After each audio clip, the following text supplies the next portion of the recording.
As you can see here, the two command vehicles, the T-55K and the BVP. So standard choice of command vehicles for Pact. You've got an armoured tank command vehicle, or just a sort of semi-armoured APC command vehicle. Normally I prefer the APC command vehicles because they're cheaper. Basically what I like is a command vehicle to be as cheap as possible while still having armour and not being a keep. So I can see my allies advancing, but unfortunately they've got some Sea Cobras helicopters, which obviously tanks aren't really that well equipped to take out. Now as you can see, I'm actually bringing my command tank in this case because this is a sort of frontline situation. NATO already controls this sector, even though we've pretty much cut down the reinforcement point on it. This is still an area where they could have mortars set up, artillery set up, anything really to attack this command vehicle, so I need it to have as much health as it can to withstand this volley.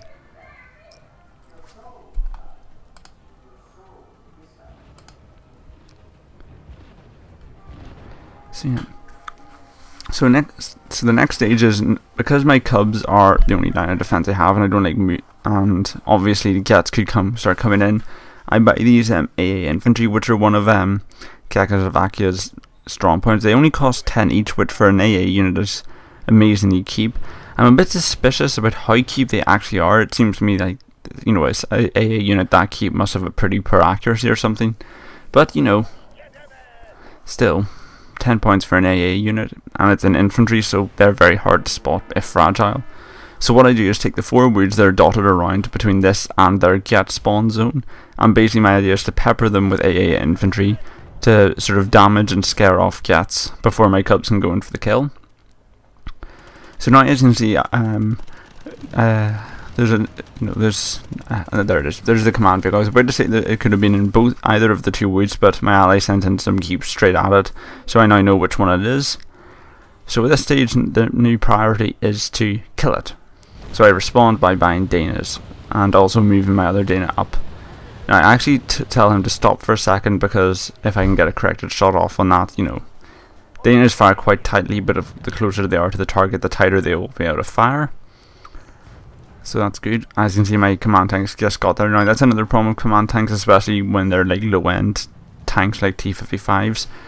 So, they're slow, which means that they might struggle to get there. More Harriers flying around, and some my Cubs are out of missiles because they've been shooting for too long. But yeah. So let's see, more Jets are still flying around, but overall, there's not really much hope for them anymore. Especially now that these infantry are starting to get into position, I can deploy them, so hopefully the Gets won't bother us much longer. At this point, points are still fairly even between NATO and Pact at about 2,500 points each. There's only about 100 points in it, but if you look at the wide part of the map on the map, you can see that Pact is dominating the battle and has the most map control. So pretty much the idea is that even though the points are fairly level and the match is about half over, we control the most of the map, which means we can call in more units, which means we can pretty much crush them against their rear. Also, I think this was a total destruction game mode, which means that although points determine the final score, yeah, what am I saying? There's no points target that we're going for. It's just kill as much as you can, or finish off their CVs. So now we've got the dominating position. I'm going to start calling in on their Air Force. So basically, Czechoslovakian Air Force consists of 3 planes. The Su-25, which is a ground attack plane. Then I think the other one is an air superiority fighter, which I didn't really call on in this game because I don't really like air superiority fighters. Personally, I guess. Basically, I think every Jet should attack the ground and let the AA systems handle enemy Jets. That's my philosophy on air-to-air combat, or taking out the enemy Jets. Yeah. So yeah, let your anti-aircraft missiles take out the Jets, and let your Jets take out enemy units that don't have anti-aircraft missiles. Which is actually quite good when you consider it, because I play as Warsaw Pact, which usually has the best anti-aircraft missile systems, and maybe subpar fighter jets, I don't know. certainly they either seem to have subpar ones or extremely limited and expensive ones. But even if you had the best kits, I'd still prefer AA systems. So as you can see, we got a large part of the map controlled. NATO only has about 3 points left, and one of them is neutral. So at this point, basically, I've got my Danas that are planning to fire on the target, and I bring in some OT-64s. Unfortunately, these are unarmoured transports, unlike the other ones, which is a bit bad. I thought I could capture a few supply trucks, but no luck. So as you see, but they've done their job. They've got close enough to that area to allow my Danas to fire a corrected shot in the rear of the forest to not get the front of it, which means that command vehicle should be routed quite quickly. Elsewhere, quite strong resistance. We can see we got about 6 chieftains, tracked rapiers, falcons, quite a lot of stuff, and the first of NATO surrenders. So you see, tanks are advancing now. This is a sort of combined effort between East Germany and Czechoslovakia, but I'm now bringing in my more advanced tanks because we control most of the map. We've got a lot more points. So let's see, another swarm of jets comes in. Unfortunately, they're sort of at the wrong angle for my full anti-aircraft missile systems to hit, but I think they retreat over it, giving us a few good kills. Yep, there's the Strela 2s doing their work. Wow, look at that Harrier flew right into the center of it. Wow, that's a stupid pilot. All the missiles fly for them, and all managed to... Nope, there, the last one got him. There's also some Praga anti-aircraft defense there. So yeah, pretty much this point is now quite firmly under our control. So let's see, so yeah, tanks are advancing. Now obviously if you look at me in isolation, you can see that I'd get completely beasted, but my allies got a lot more tanks here, so I'm happy to just send in what I have to help them out. So there's only 2 NATO players left now, and now there's only 1. So at this point the match is pretty much over. There's not really much more to say on it. There's still a few more points to take, so now I'm deciding to call in some of Czechoslovakia's last and most unusual kit, I have to say, which is the L something Delphin, I think. Yeah, the Delphin.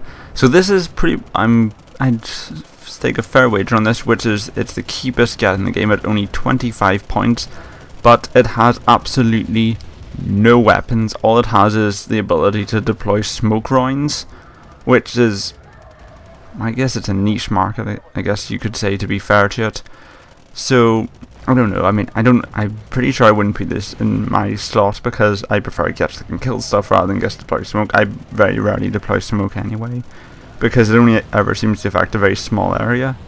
But if you want to deploy smoke, these guys are, 25 points, so you don't really mind losing them to an anti-aircraft missile. And even then, you can use them as a sort of defense saturation. So if your enemy's got a lot of chaparrals set up, or other anti-aircraft missiles, you can just fly all these really cheap 25-point jets at them. They'll waste all their expensive missiles shooting them down, because they're as hard to kill as any other jet. They waste all their missiles shooting them down, and then your Su-25s just come raining in with the real damage. It also would expose where the missiles are coming from, so your artillery could knock them off. But so yeah, I guess they definitely do serve a purpose, acting as sort of a meat shield or a distraction, whatever you want to call it. They have their use, so consider that. I think that's pretty much Czechoslovakia summed up. Interesting mix of jets for ground attack, air superiority, and smoke. Not very good logistics when all they have is just one coal supply truck, but they have a fair amount of it. Standard mix of command vehicles. Infantry, I think infantry is pretty standard at rifle squads, and they have anti-aircraft missiles that are very cheap, I like that. Vagos. What else? They have 2 different types of recon infantry. One comes in vehicles, which is always handy. I love recon infantry that comes in vehicles because they're cheap and they can be used as sort of spies and spotters, because as infantry they're very hard to spot. So yeah, Czechoslovakia is a pretty good nation and a pretty enjoyable one to play with. I definitely recommend it. And it's a must-have for any Warsaw Pact mix. And there's another one of their units, the Mi-4, which is basically a helicopter with a few rocket pods strapped to it and a machine gun. But yeah, so there's one command vehicle that's been spotted, so that's one spot clear. So now all they have is Leonid left, so I'm getting all my guys to head to it. Yeah, so this is pretty much game over at this point. Pact is about a 1,200 point lead. I haven't, for the first time in a while, I'm not the top guy in our game. That goes to Saito Hawkeye, who's got about 300 more points than me, so fair play to him.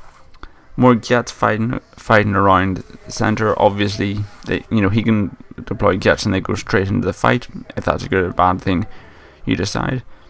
So now my plan is simple. Okay, it's total destruction, which means this game's either going to end in 7 minutes or at us killing his last CV and Leonid. So my plan is simple: send my forces in there, deploy a command tank. As you can see, we have Constantine, so we can actually deploy incredibly close. It's a bit of a fault really when you can deploy that close to the enemy, but whatever. So yeah, get my command tank, send it into Leonid, neutralize it so he can't call in any more reinforcements, and then just swarm him with whatever we have left. So as you can see, I've got my Jets around there, flying smoke grenades. You see, this is their good roll. You see, he's got Roland there.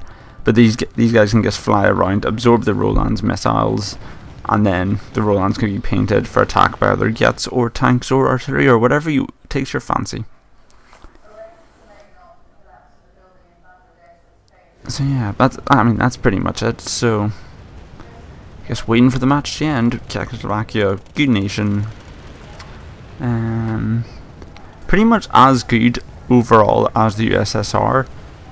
Probably actually maybe even the best Warsaw Pact nation to play as in this, because they have the most balanced stuff.